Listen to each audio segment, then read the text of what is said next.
Queste le parole del Presidente della Regione Francesco Pigliaro e dell'assessore della Sanità Luigi Arru sull'aggiudicazione del bando per il servizio di soccorso della Regione Sardegna. Noi vogliamo dare un servizio sanitario migliore a tutti i cittadini.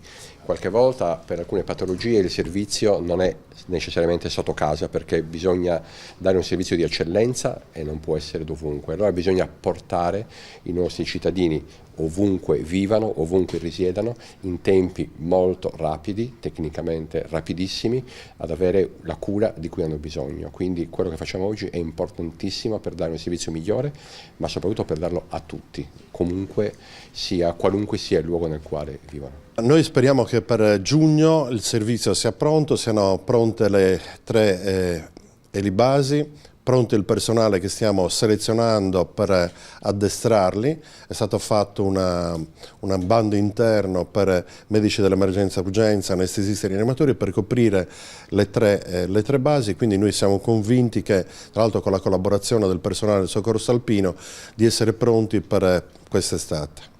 Momento importante, non ci interessa primi e ultimi, ci interessa aver completato un percorso di programmazione sanitaria, aver mantenuto l'impegno, rete ospedaliera, rete delle cure primarie che implementiamo nelle prossime settimane, sistema nuovo di emergenza-urgenza, c'è una visione complessiva, questa nuova programmazione deve permettere di dare veramente risposte uniformi in tutto il territorio della Sardegna, soprattutto per le patologie tempo-dipendenti con l'elisoccorso, ma le cure primarie, la rete delle cure primarie garantirà la chiusura del cerchio di un sistema sanitario moderno che dà risposte appropriate, stando attenti a ogni euro che viene utilizzato.